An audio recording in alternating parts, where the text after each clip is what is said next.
One of my favorite sayings that I like to tell y'all right now is rap is political, right? Hip hop is political. I know it doesn't feel that way right now. That's capitalism doing this thing. But when I think about the passing of Assata Shakur and being informed that she's transitioned, I hope she rests in peace in Cuba while exiled, I think about when I first discovered who she was, right? And I was in college, I was a freshman, and an assigned reading we had was Assata, an autobiography.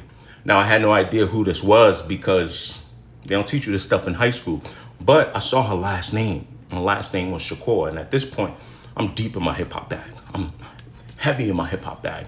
And something clicked in me because I was like, Tupac does come off revolutionary. I mean, he was dual, like he was a dual, he was a dual soul. But there were times where he come off as very revolutionary. And I used to think to myself, is there any relation here? While I'm reading this book, I decided to start looking that up, and I find out, oh yeah, there is some relation, right? Essentially, his stepaunt considers her like a godmother, and that's when I started thinking to myself and started connecting all these dots about how people like her, his stepfather, and his mother himself, people that were in the Black Panther, BLA, influenced these rappers that we had back then. That, yeah, they talked about many other things, but this part of their story was never left out as far as the liberation of Black people.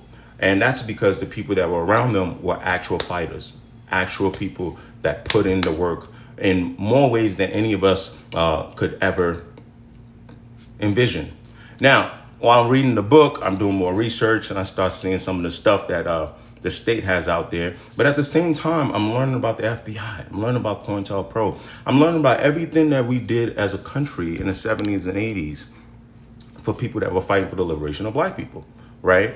And at the same time, I'm listening to these rappers, right? The Tupacs.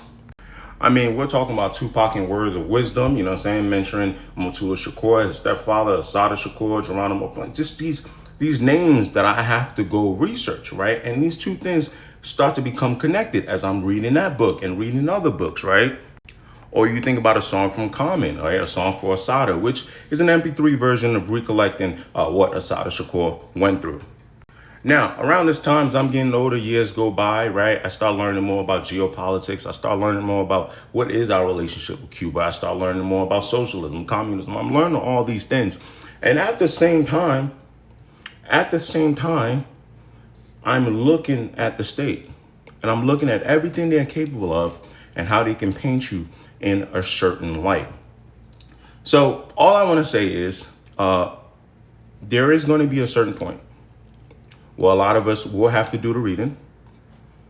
A lot of us will have to create the art that reflects the times.